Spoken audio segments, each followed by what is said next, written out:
Okay. Hello, everybody. My name is Franck Bijon.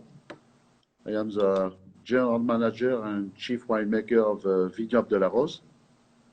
I began to work in the wine industry in 1985 at Château Larose, the first classified growth in Pauillac, during 4 years as the assistant of the winemaker.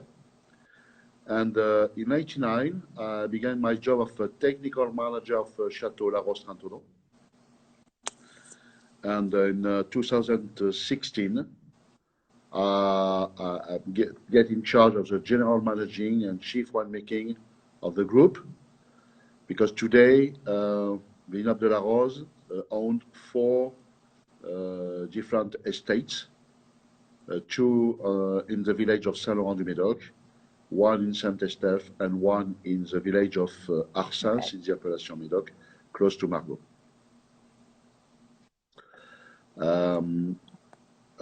Just to have an idea about the perimeter of Vineyards de Larose, today 4 estates.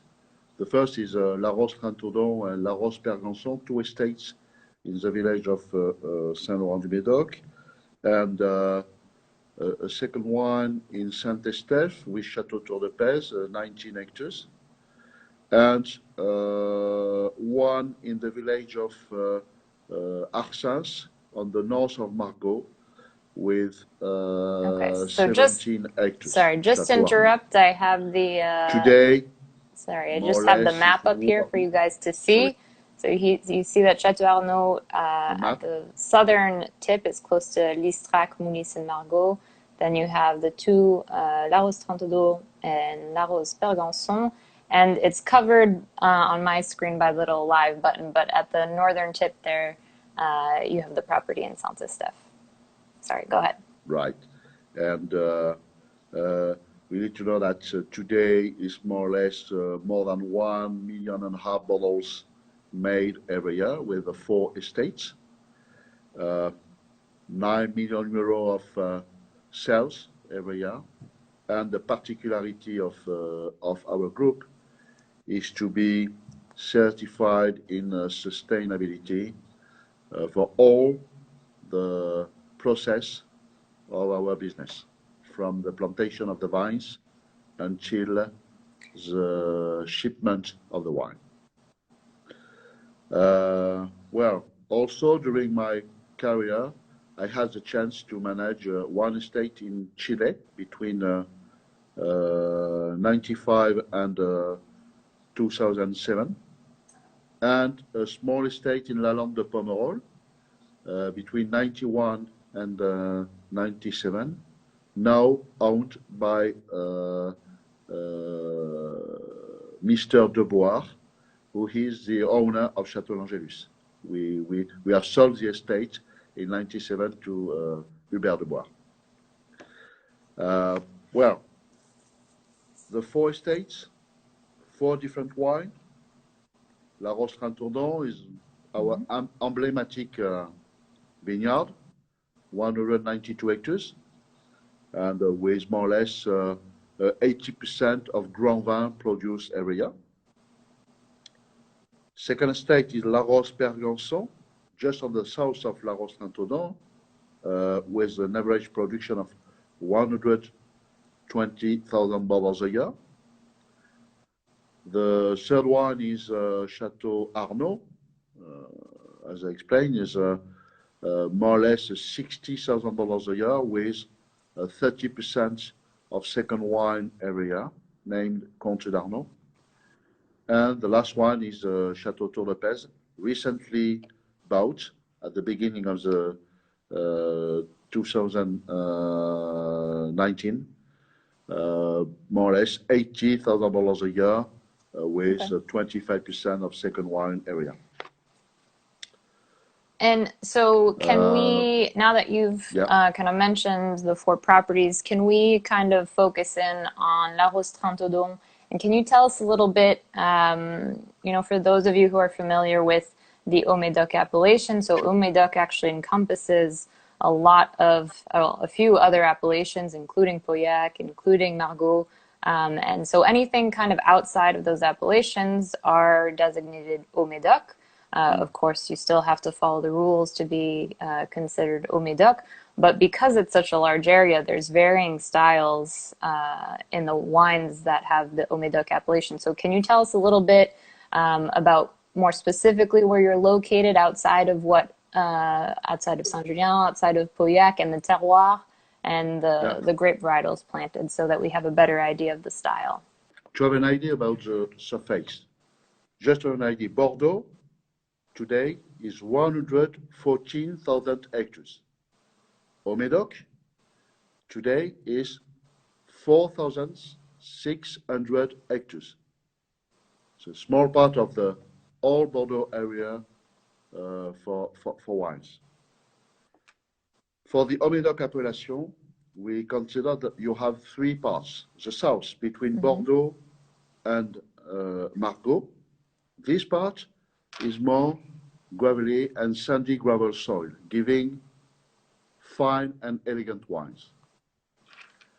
Between Margaux and the north of Saint-Estèphe, the second part with two best plots seeing the river. The village of Lamarque, where we have Château Arnauld, and close to Saint-Estèphe on the north, the village of Saint-Seurin-de-Cadourne, with great estates like Saucian-d'Aumalais or Château Charmail. And on this second part, you have all the parts on the east, close to on the west, sorry, close to the forest, going towards the ocean. It's more sandy gravel and clay limestone soil. Larose Trintaudon is really close to the appellation Saint-Julien and Pauillac.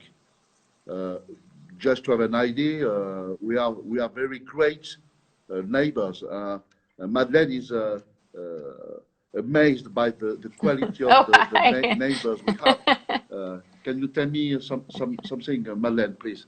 Hi guys.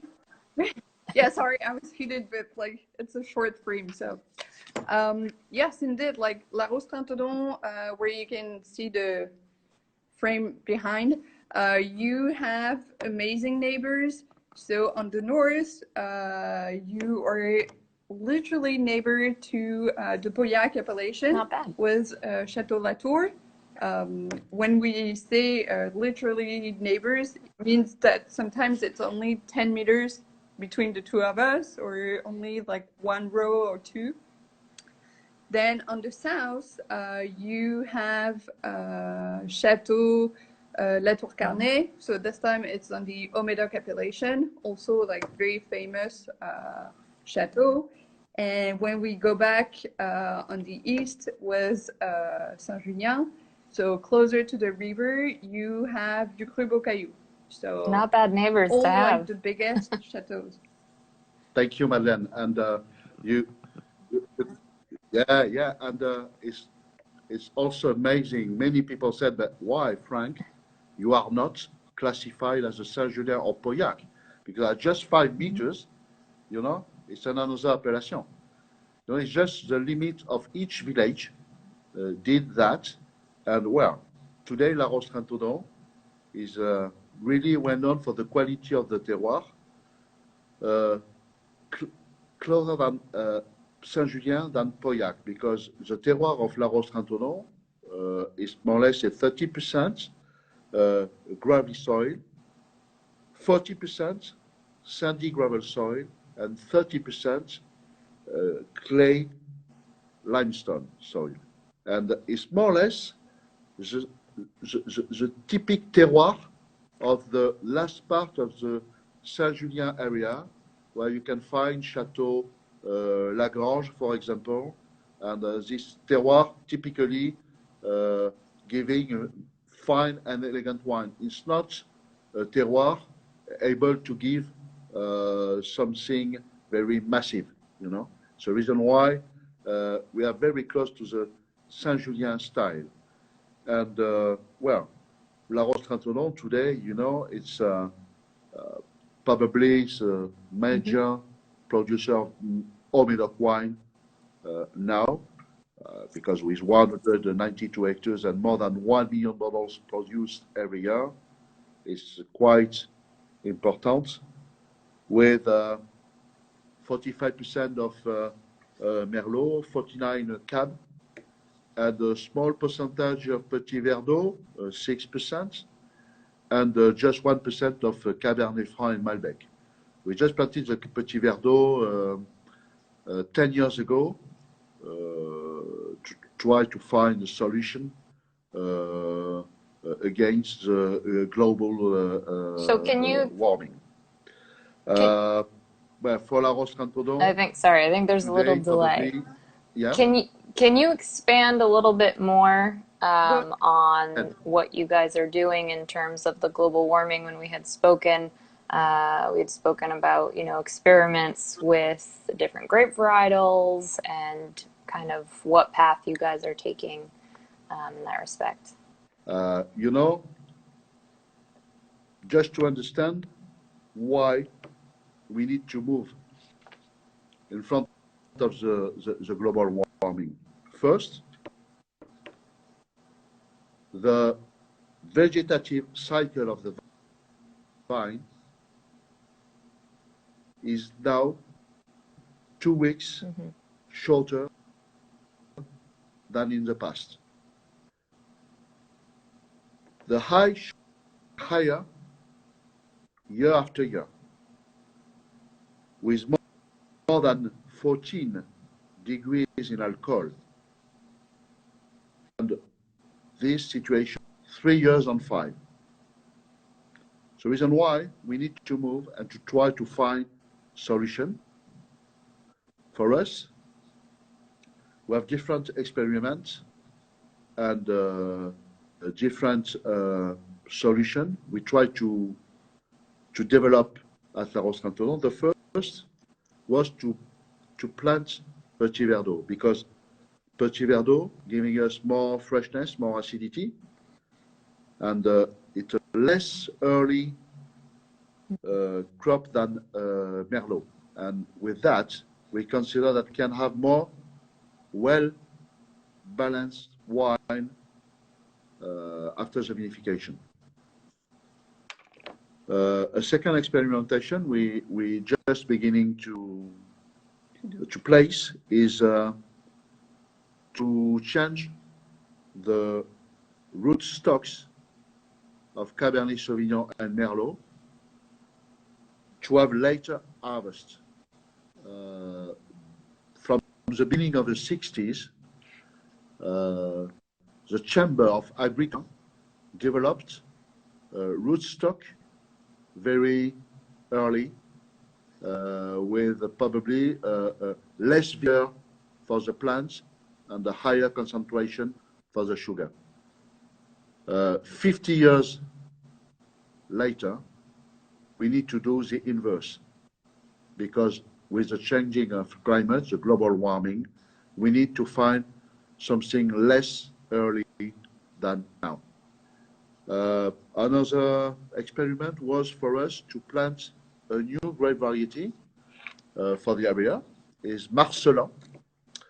Marcelin is a cross of Cabernet Sauvignon and Grenache, and we planted a third of a hectare to do micro vinification and to find what's happened with these grape varieties. We observed two things. First, the Marcelin is really resistant to the rot, to the mildew. And secondly, the Marcelin giving us a huge color and a very quite strong acidity. Really good to compete with the Merlot, which every year more and more overripe. And the reason why, with these different experiments, we try to be able to plant in the next 10 years some other grape varieties to replace some to be sure that we still will be able to produce well-balanced wine, because Bordeaux is absolutely and definitely well-balanced wine, and we are not producing massive wine. It's not our purpose. We need to keep freshness and well-balanced in the wine. That's the way we have to try to find the right solution in front of the global warming. And Bordeaux is about the art of blending, so it's all about the balance. Speaking about those, yeah, go ahead. Absolutely. And speaking about the changes that you're making in the vineyards concerning global warming, I know that you guys also have some renovations that you're doing. Can you tell us a little bit about that and what's going on there?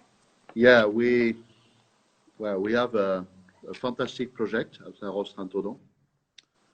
The project consists to renovate everything from the chateau and the offices to the winery and cellar for aging themselves.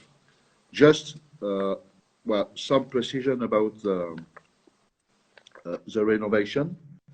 The first is to do a making facilities with 8 tanks of a smaller volume to be able to manage much more the quality of each plot. Second, we change all the reception of the grapes with an optic sorting equipment to be sure that in the tanks we will have only pure black berries. And the second part is to double the capacity of the storage of the bottles to be sure that we will be able always to propose to the market, especially for the export market, matured wine, because for the export market, our wine is more sold on the on-trade market, and we need to have wine for this market. The inverse in France, because for us, the domestic market is more a market for young wines, and it's completely different. And we try in this project of renovation, we try also to be autonomous in energy. We will be able to produce our own electric resources to all the process of the winery. And for example, we will be able also to recuperate 80% of the water we need to do the application to protect the vineyard, for example. It's a very huge project. Normally, we will begin the works in March 2021 and to finish in May 2024. It's more than 3 years.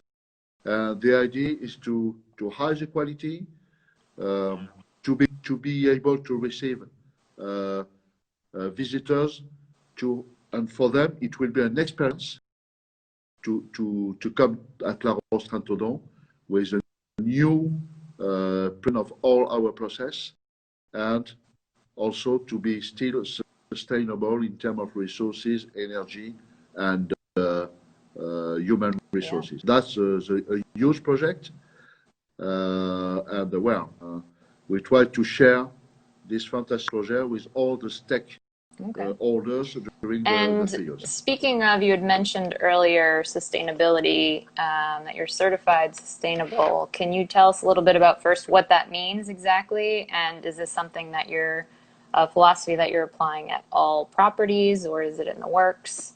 Can you tell us a little bit about that? Sure. Vineyard de la Rose, especially Larose Trintaudon, is certified since 2007 as experts in sustainability, and today recognized as a leader in Europe in wine production. To be sustainable is not only to be green, it's also to be able to innovate in the management of human resources, for example, and also to care the expectation of all the stakeholders. For example, in terms of viticulture, no herbicide at all, no insecticide. We use only bio-control products to protect the vineyard, and not products made chemical synthesis. It's a biocontrol product. And for example, for the wine, we have a level of sulfites lower than the quantity allowed for organic wine. For example, for organic wine, you are allowed to have 100 milligrams per liter. All the wine of the wine has a level of 75 milligrams per liter, less than the quantity for organic wines. For example, is the management of social and human resources. We were the first state in the area to give the capacity for people working at Larose Trintaudon to have a physical activities before to work in the vineyard, and twice a week during the week, twice a week, 1 hour, a coach by a coach to be sure that everybody could be well in their body, and if you are well, you know, you are well in your head. And well, it's a particularity of Larose Trintaudon. And the last one is that we created the first school to teach the viticulture practices for the new people to work at Larose Trintaudon in the future. That's to be sustainable. It's the reason why today in Europe we're among the 3 leaders. Well, that's awesome. I think that's definitely creative and also, as you mentioned, innovative. I haven't heard of something like that before, so I think that's great. And leading into one more topic that I definitely wanted to cover today before we wrap up is the Cru Bourgeois classification. So you've been Cru Bourgeois, but there was a change this year, and you were designated as Cru Bourgeois Supérieur. So can you tell us about that and what that means? I know it'll start appearing on the labels with the 2018 vintage, if I'm not mistaken. So can you tell us about Cru Bourgeois and what that means for you guys? Yeah. Well, you know, at the last decade, we had only one classification, the classification of classified growth, made in 1855 with 88 classified growth from the 1st to the 5th. Since February 2020, we have the new classification of Cru Bourgeois. The classification of Cru Bourgeois was made first by a blind tasting on 5 vintages of each estate, and for the estate wanted to have a higher classification as a superior or exceptional. We needed to prepare an application form with all the explanations about viticulture practices, the technical management of the estates, and what we do about promotion of the wine, like marketing, sales, price, etc. This new classification was a classification with 3 levels: standard Cru Bourgeois, superior Cru Bourgeois, and exceptional Cru Bourgeois. Today, in the old classification, you have 259 estates. Only 14 exceptional Cru Bourgeois. It is the case of Château Arnauld. And you have, I think it's 56 or 59 superior Cru Bourgeois. It's the case of Larose Trintaudon and Larose Perganson.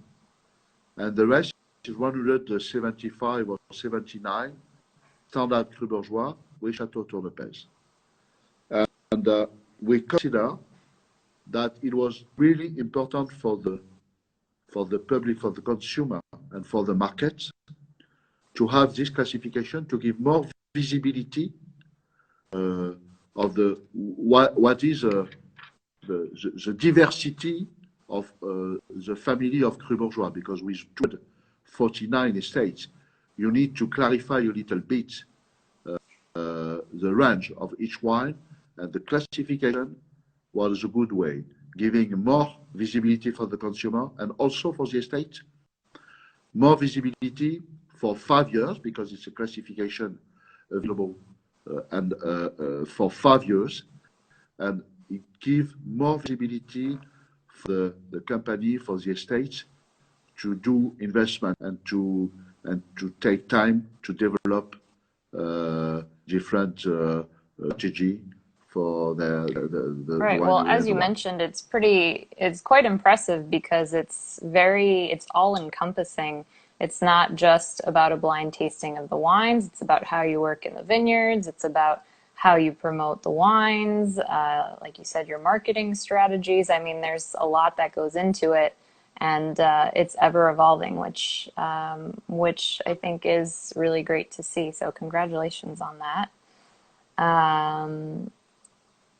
So I think we're just wrapping up on time. I don't know if there was anything else that you wanted to add in, maybe speak briefly on the vintages that we have. Yeah. Just a few words, perhaps just a few words about the two stages present or very soon present in the United States, the 15 and the 16. And I know that Madeleine is ready to talk and to tell some words about these two great vintages. Yeah, so like these two vintages were like very good for the climate, and also as I'm still like consider myself as pretty young, I really like having those two amazing vintages. Frank is used to tell me that the 2016 is like the 1961 for him, that his grandfather was doing. So it's amazing to be able like to taste this. The 2015 you currently have here at Touton is like very good with like freshness, roundness, subtle, and the 16 is great with like blackcurrant, rounder and longer finish.